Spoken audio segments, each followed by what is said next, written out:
సర్వశక్తి కలిగిన దేవ, మహోన్నత మహాపరిశుద్ధ స్తోత్రం నాన్న. అత్యున్నత సింహాసనం మీద ఆసీనుడైన వాడు స్తోత్రం నాన్న. నువ్వు గొప్ప దేవుడు, పరిశుద్ధుడు, ప్రేమ కలిగిన దేవుడు స్తోత్రం నాన్న. ఇదిగో తండ్రి, ఈ రాత్రి వేళ తండ్రి వాక్యాన్ని చెప్పనై ఉండగా నన్ను బలమైన పరిశుద్ధాత్మ శక్తి చేత పరిపూర్ణంగా నింపండి. అయా తండ్రి, వాక్యము వింటున్న ప్రతి బిడ్డ హృదయంలో వాక్యము స్థిరంగా నాటుకోవడానికి మీ సహాయాన్ని అనుగ్రహించండి.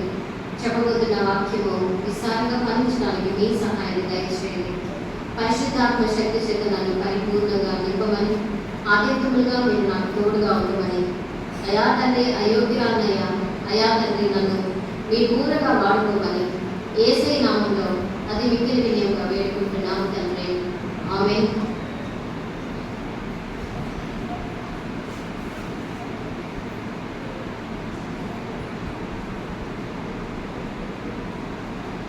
అద్వితీయ సత్యదేవుడు అయిన నిన్ను, నీవు పంపిన యేసుక్రీస్తును ఎరుగుటే నిత్య జీవము.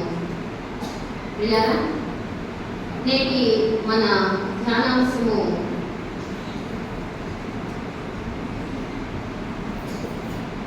నిత్య జీవము. నేటి మన ధ్యానాంశము నిత్య జీవము. నిత్య జీవము అంటే అంతము లేని జీవితము. ఇది మనకు భవిష్యత్ కాల నిరీక్షణను ఇస్తుంది. ఈ నిత్య జీవంలోకి మనము అడుగు పెడితే మనము ఎప్పుడూ కూడా ఈ నిత్య జీవము మనలను సంతోషంగా ఉంచుతుంది. పిల్లరా, మనము భూమి మీద ఉన్నాం. ఈ భూమి మీద సాతానుడు సింహాసనం కూడా ఉంది. అయితే దేవుని బిడ్డలైనటువంటి మనలను, మన బలహీనతలను ఆధారం చేసుకుని, మనకున్నటువంటి బలహీనతలను బట్టి సాతానుడు మన దగ్గర పాపము చేస్తూ ఉంటుంది. అయితే ఈ పాపము చేస్తున్నప్పుడు, ఈ పాపము నాకు నచ్చింది, ఈ లైఫ్ చాలా బాగుంది అని అనుకుంటున్నామేమో. అయితే ఈ పాపము అనేది నిన్ను నిత్య జీవానికి చేర్చదు. ఈ పాపము అనేది నరకానికి చేరుస్తుంది. ఈ పాపము ఎలా ఉంటుంది అంటే చాలా ఆకర్షణీయంగా ఉంటుంది, చాలా అందంగా ఉన్నట్టు కనబడుతుంది. ఈ జీవితము చాలా బాగుంది, ఇదే నాకు చాలా అద్భుతంగా ఉంది అని అనుకునేలోపు, ఈ జీవితం నాకు చాలు అనుకునేలోపు అది నేను నరకానికి చేరువ చేస్తుంది. ఇలా చూడండి, భూమి మీద మనము బ్రతుకుతున్నప్పుడు ఒక దేశం నుండి మరొక దేశానికి వెళ్ళాలి అంటే మనకి ఒక నేర చరిత్ర కానీ ఉంటే ఆ దేశంలోకి మనల్ని అడుగు పెట్టనివ్వరు. మనకు ఒక నేర చరిత్ర అనేది ఉంటే ఆ దేశంలోకి మనల్ని అడుగు పెట్టనివ్వరు. మనలను అన్ని విధాలుగా పరిశీలించి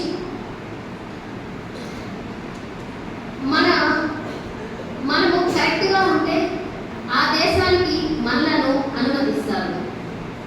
భూమి మీద ఉన్నటువంటి మరొక దేశానికి వెళ్ళడానికి ఇన్ని కండిషన్స్ ఉన్నాయి కదా. మరి పరలోకంలోకి మనము వెళ్ళాలంటే మనము ఎలా ఉండాలి చూద్దాం. మన జీవితంలో రెండు రకాలైనటువంటి కార్యాలు ఉన్నాయి. ఒకటి శారీరక కార్యాలు, రెండు ఆత్మీయ కార్యాలు. ఏమిటి శారీరక కార్యాలు, ఏమిటి ఆత్మీయ కార్యాలు? చూడండి, గలతీ పత్రిక 5వ అధ్యాయము 19 నుండి 22 వరకు చదివితే ఈ శారీరక కార్యాలు ఏంటి, ఈ ఆత్మీయ కార్యాలు ఏంటి అనేది మనకు అవగతమవుతుంది.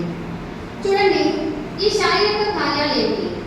జారత్వము, అపవిత్రత, కాముకత్వము, విగ్రహారాధన, అభిచారము, మత్సరములు, క్రోధములు, కక్షలు, భేదములు, విమతములు, అసూయలు, మత్తతలు, అల్లరితో కూడిన ఆటపాటలు.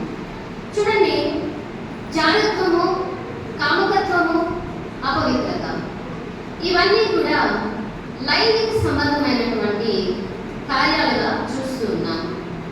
లైంగిక సంబంధ ఉన్నటువంటి కార్యాల మీద మనము మనసు ఉంచితే దేవుని నుండి మనము దూరము అవుతాము. అంతేకాదు సమాజము మనలను తక్కువగా చూస్తుంది. పిల్లరా చూడండి, మరొకటి విగ్రహారాధన. ఈ విగ్రహారాధన అంటే విగ్రహాలను ఆరాధించడం మరియు దేవునికి మొదటి స్థానాన్ని ఇవ్వకుండా ఇహలోక సంబంధమైన వాటికి స్థానాన్ని ఇవ్వడం. ఇది దేవునికి అసహ్యకరమైనటువంటి కార్యం. అంతేకాదు చూడండి, ఒకరి మీద అసూయను కలిగి ఉండడం, ఒకరి మీద అసూయను కలిగి ఉండడం. ఈ అసూయ అనేది చాలా భయంకరమైనది.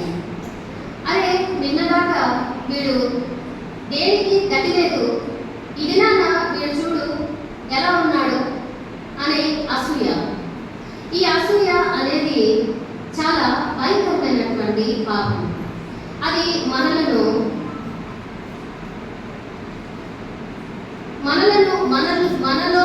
మనము చాలా బాధపడతాం. దాన్ని ఆలోచించి వాడు బాగుపడిపోతున్నాడే, వాడు పైకెళ్తున్నాడే అనేది అసూయ. చూడండి, అంతేకాదు పోటీగా వ్యవహరించడం. వాడే అలా ఉన్నాడు, నేను ఇంకా ఎలా ఉండాలి అనే పోటీ తత్వం. అంతేకాదు ఒకరికి విభేదాలు కలిగించడం. చూడండి, మన ఎదురుగా ఇద్దరు ఉన్నప్పుడు వారు చాలా సంతోషంగా ఉన్నారు అనుకోండి, ఓర్వజాలని వారు ఏం చేస్తారు అంటే ఒకరి మీద ఒకరికి చెప్పి వారి మధ్య తగువులు పెడుతూ ఉంటారు, విభేదాలు కలిగిస్తూ ఉంటారు, కావాలని తగువులు రేపుకుంటూ ఉంటారు. పిల్లరా, అంతేకాదు అల్లరితో కూడినటువంటి ఆటపాటలు. ఏదైనా ఒక పెద్ద సౌండ్ పెట్టుంటే చాలు, దానికి తగ్గట్టు మనము ఆడేస్తూ ఉంటారు, పాడేస్తూ ఉంటారు. అయితే ఇదంతా చూడండి, అల్లరితో కూడిన ఆటపాటలలో ఆనందాన్ని వెతుక్కోవడం.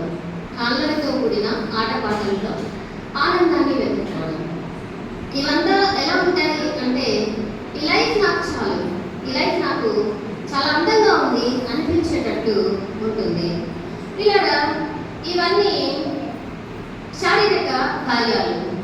ఈ కార్యాలు మనలను నిత్య జీవానికి నడిపిస్తాయా? మనం అనుకుంటాం, నేను చర్చ్కి వెళ్తున్నాను, నేను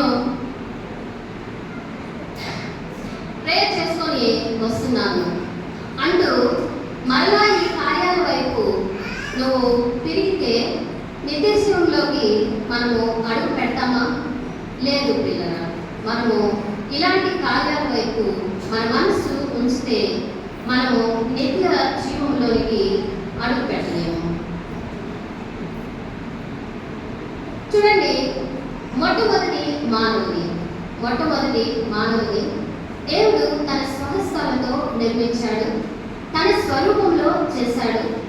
ఆయన జీవవాయువును ఊదినప్పుడు నరుడు జీవాత్మ ఆయను. ఇప్పుడు దేవుని నుండి వచ్చినటువంటి ఆత్మ అది జీవాత్మ. ఈ జీవాత్మ ఎక్కడ ఉండాలి? పరలోకంలో ఉండాలి, నిత్య జీవంలోనే ఉండాలి. మరి అలాంటి జీవాత్మ కలిగినటువంటి మానవుని, దేవుని స్వరూపంలో ఉన్నటువంటి మానవునిలో సాతానుడు పాపాన్ని చొప్పించాడు. సాతానుడు పాపములోకి చొప్పించినప్పుడు మానవుడు ఎలా తయారయ్యాడు అంటే బొగ్గు కన్నా నల్లగా తయారయ్యాడట. ఎవరు గుర్తుపట్టలేనంతగా మానవుడు తయారయ్యాడు. మరి అంతకుముందు మానవుడు ఎలా ఉన్నాడు అంటే హిమము కన్నా శుద్ధమైన వారుగా, పాల కన్నా తెల్లని వారుగా, మన శరీరము పగడము కంటే ఎర్రనిదిగా, మన దేహ కాంతి నీలముగా ప్రకాశించేదిగా ఉన్నదంట. చూడండి, ఈ వాక్యము విరామ వాక్యము 4వ అధ్యాయము 7-8 వచనాల్లో చూడవచ్చు. ఇలాగూ ఎవరు గుర్తుపట్టలేని విధముగా ఉన్నటువంటి మనము బొగ్గు కన్నా నల్లగా ఉన్నటువంటి మనము దేనికైనా పనికొస్తామా? దేనికైనా పనికొస్తామా? లేదు. ప్రియులారా, అందుకే పరిశుద్ధ గ్రంథము ఇలాగూ సెలవిస్తూ ఉంది. మేలు చేయవాడు దేవుని సంబంధి, కీడు చేయవాడు దేవుని సంబంధి కాడు, దేవుని చూచిన వాడు కాడు అని.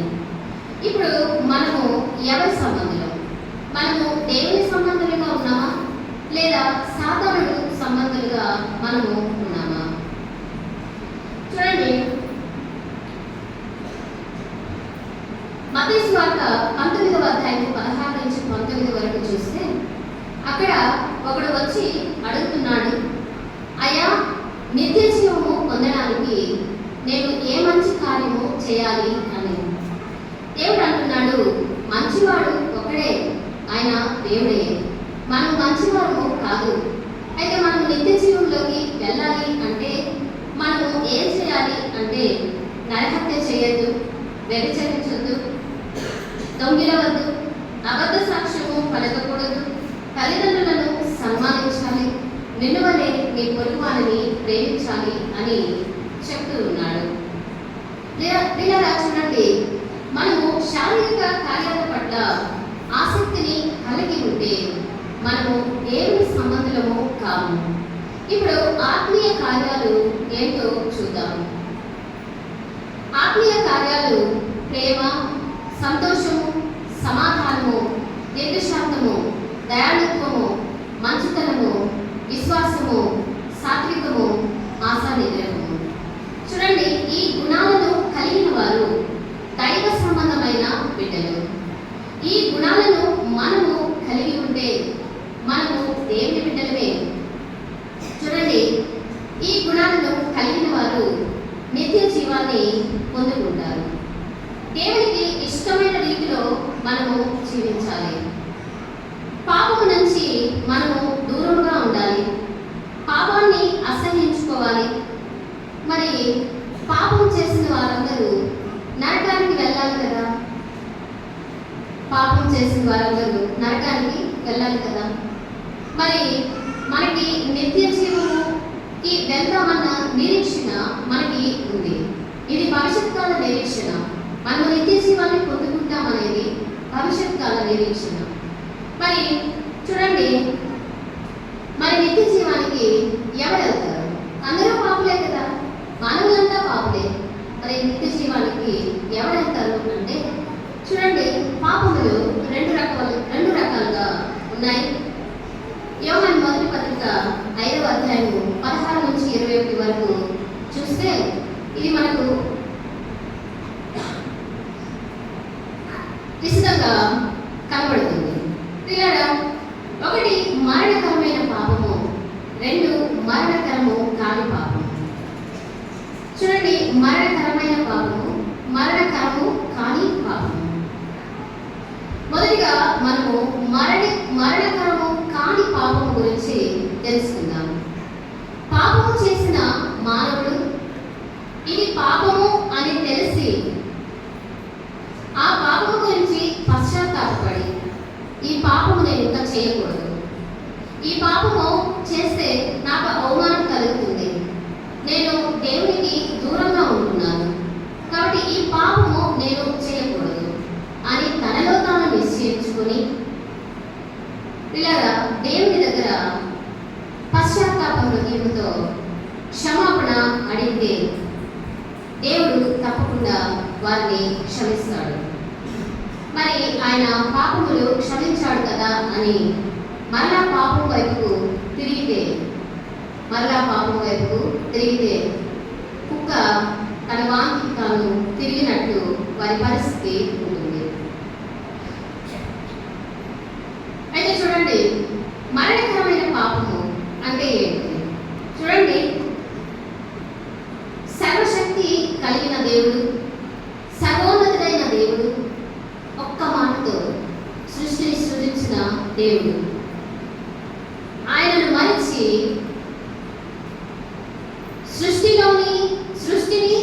సృష్టిలోని వాటన్నిటి మీద నమ్మకం ఉంచి సృష్టిలోని వాటన్నిటి మీద చెట్ల చెట్లను, రాళ్లను, మట్టిని, నీళ్లను, సూర్యుని, చంద్రుని, ఇవన్నీ కూడా సృష్టిలో భాగమే. వీటిని దేవతలుగా పూజిస్తూ, వాటికి నమస్కరిస్తూ, నువ్వే నా సర్వస్వం అని వాటిని ఆరాధిస్తే అది మరణకరమైన పాపం. అది మరణకరమైన పాపం. అంతేకాదు, పరిశుద్ధాత్మ దేవుని దూషించడం మరణకరమైన పాపం. యేసుక్రీస్తు వారిని లోకరక్షకునిగా అంగీకరించకపోవడం మరణకరమైన పాపం. అసహ్యమైన వాటిని, అబద్ధమైన వాటిని జరిగించేది మరణకరమైన పాపం. పిల్లరా, ఇవన్నీ చేస్తున్న వారు మరణకరమైన పాపము చేస్తున్నవారు.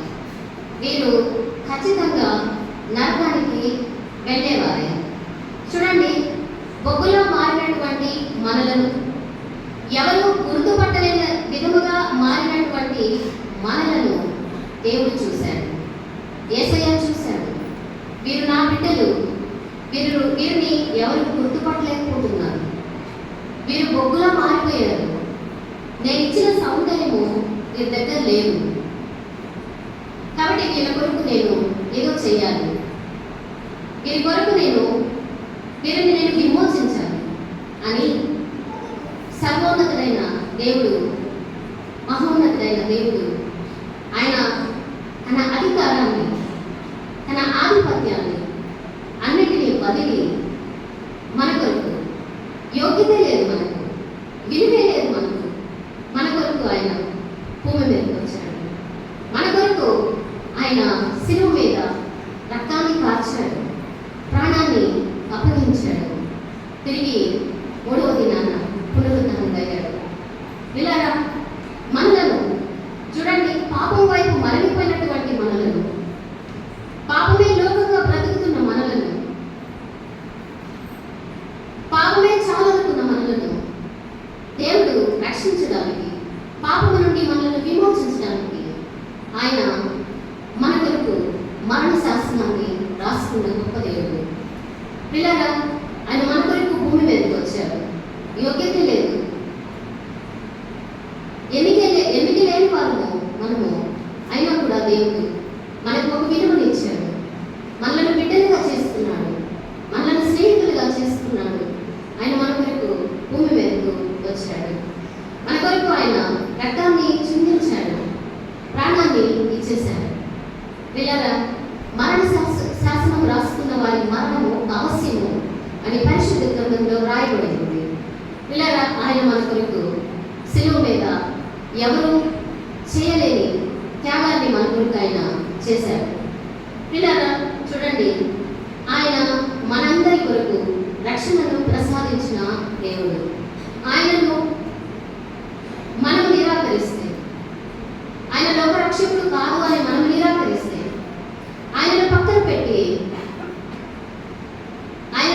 పెట్టి మనకు కనిపించే వాటిని మనము ఆరాధిస్తే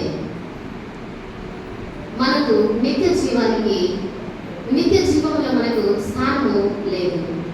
పిల్లరా, అంతేకాదు, ఆయన ఆజ్ఞలను పాటించమన్నాడు.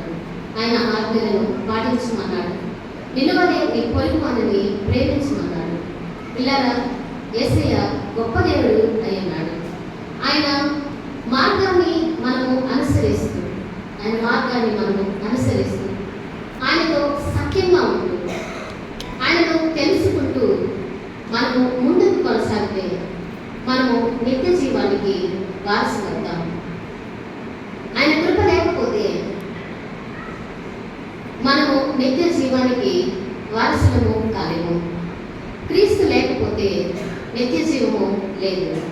కాబట్టి ఆయన నేనే మార్గము, నేనే సత్యము, నేనే జీవము అన్నాడు కదా. ఆయన మార్గంలో నడుస్తూ ఆయన యందు విశ్వాసం ఉంచితే చాలు, మనము నిత్య జీవములకు వారసులము అయినట్లే. అటు కృప పరిశుద్ధ ఆత్మదేవుడు మనకు అనుగ్రహించుగాక. ఆమేన్.